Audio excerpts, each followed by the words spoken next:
ગુજરાત પર 4 દિવસથી સિસ્ટમ સક્રિય થતાં સુરત સહિત દક્ષિણ ગુજરાતમાં ભારે વરસાદની આગાહી કરવામાં આવી છે।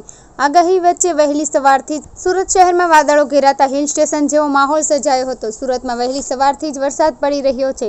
Athwa gate, Piplod, City Light સહિતના વિસ્તારોમાં ધીમે ધીમે વરસાદ પડી રહ્યો છે। સુરત જિલ્લામાં ભારે વરસાદની આગાહી લઈને ઓરેન્જ એલર્ટ જાહેર કરાયું છે। છેલ્લા ઘણા દિવસથી વરસાદે વિરામ લીધો હતો, જેને કારણે વાતાવરણમાં બફારાનું પ્રમાણ સૌથી વધુ જોવા મળ્યું હતું।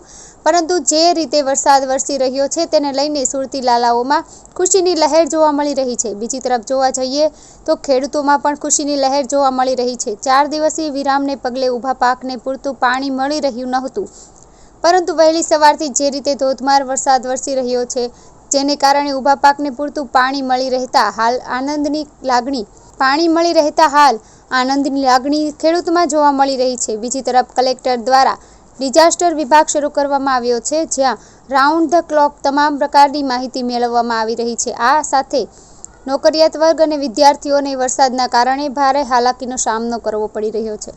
18 જુલાઈ સુધીમાં પડેલા વરસાદના 10 વર્ષના સરેરાશની ટકાવારી ઓલપાડ 63.10%, માંગરોળ 26.27%, ઉમરપાડા 44.72%, માંડવી 27.18%, કામરેજ 48.23%, સુરત શહેર 42.62%, ચોર્યાસી 23.48%, પલસાણા 56.27%, બારડોલી 51.84%, મહુવા 50.86%।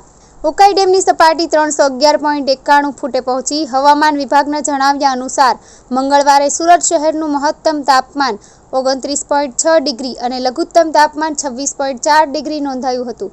ગઈકાલની સરખામણીમાં મહત્તમ તાપમાનમાં 1.2 ડિગ્રી અને લઘુત્તમ તાપમાનમાં 0.6 ડિગ્રીનો ઘટાડો થયો છે।